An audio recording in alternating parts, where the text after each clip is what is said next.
សួស្តីគ្នាយើងសប្តាហ៍នេះគឺប្រអប់ POT របស់យើងគឺបានត្រឡប់មកវិញទៀតហើយអញ្ចឹងគឺជារៀងរាល់សប្តាហ៍គឺនៅថ្ងៃព្រហស្បតិ៍មានការ update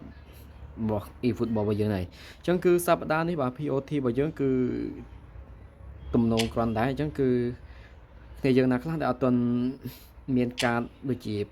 Asensio ឬក៏ Mbemo ឬក៏ Ousmane Dembele ប៉ុន្តែសម្រាប់អ្នកដែលគាត់មានលុយបុកគាត់ចាប់បានអីគឺมันជាបញ្ហាទេតែសម្រាប់ខ្ញុំ Asensio account ហ្នឹងគឺអត់ទាន់មានទេសប្តាហ៍នេះខ្ញុំចង់បើកយក Asensio ដែរប៉ុន្តែថាមិនដឹងថាបានឬក៏អត់ទេដោយសប្តាហ៍មុនខ្ញុំចង់បានជាមួយនឹង Rafinha ប៉ុន្តែបើកអត់បានទេអញ្ចឹងគឺសប្តាហ៍នេះខ្ញុំនឹងធ្វើការមកបើកជាមួយនឹង Asensio ដោយសារតែយើងមានប្រអប់ free ដែលយើងទាត់បានលេងមួយហើយនឹងកាក់យើងមាន100កាក់ដែរបើសិនជាយើងបើកប្រអប់នឹងបាន Asensio គឺវាពិតជាសំណាងប៉ុន្តែបើមិនបានអញ្ចឹងគឺយើងនឹងសាកល្បងចំនួន100កាក់ទៀតហ្នឹងហើយអញ្ចឹងគឺឥឡូវកុំឲ្យខាតពេកយើងចុចចូល CR មកហើយយើងធ្វើការចុចលើ Asensio 3ដងមកអញ្ចឹងគឺជាធម្មតាខ្ញុំបើកបែបហ្នឹងណាអូខេគ្នាយើងអញ្ចឹងគឺយើងចេញទៅវិញមកបាទចេញទៅវិញហើយយើងបើកណាអញ្ចឹងគឺចាំមើលបានឬអត់អូបាន Mbemo ហើយនេះ Mbemo ប្រយុទ្ធទៀតខ្ញុំគឺអត់បានទេអញ្ចឹងគឺបាន Mbemo គឺតងល់តែម្ដងអញ្ចឹងសង្ស័យសក់ក្បាលនោះគឺលលងស្រើខាងលើគឺដោយសារតែសក់ដោះវាច្រាស់វាដោះមកក្រោមវិញអត់ដោះឡើងទៅលើទេដោះចេញមកក្រោមគឺសក់ដោះវាច្រាស់ហ្នឹងអញ្ចឹងគឺយើងសល់100កាក់ទៀតហ្នឹងហើយអញ្ចឹងគឺយើងធ្វើការចុចលើ Asensio 3ដងដដែលទៀតបាទណា2 3គេចុច100វិញមកយើងធ្វើការចុចបើកដល់ហើយ Asensio មកហ្នឹងមកអត់អត់ទេមកទៅអូបាន Sanchez អ្នកចាំទីរបស់ Chelsea Robert Sanchez ល្អហើយបងប្អូនបាទគ្នាយើងខ្ញុំអត់ដែលធ្លាប់មានគាត់លេងទេគាត់93ហ្នឹងមិនដឹងថាល្អឬអត់ទេឥឡូវយើងមើល detail របស់គាត់បន្តិចមកហ្នឹងហើយអញ្ចឹងគឺ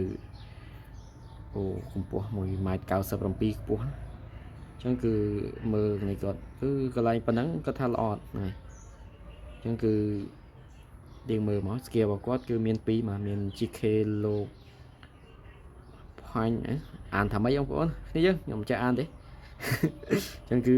អង់គ្លេសរបស់យើងគឺ level pro ពេកអញ្ចឹងគឺអានមិនដាច់ទេណាអញ្ចឹងគឺ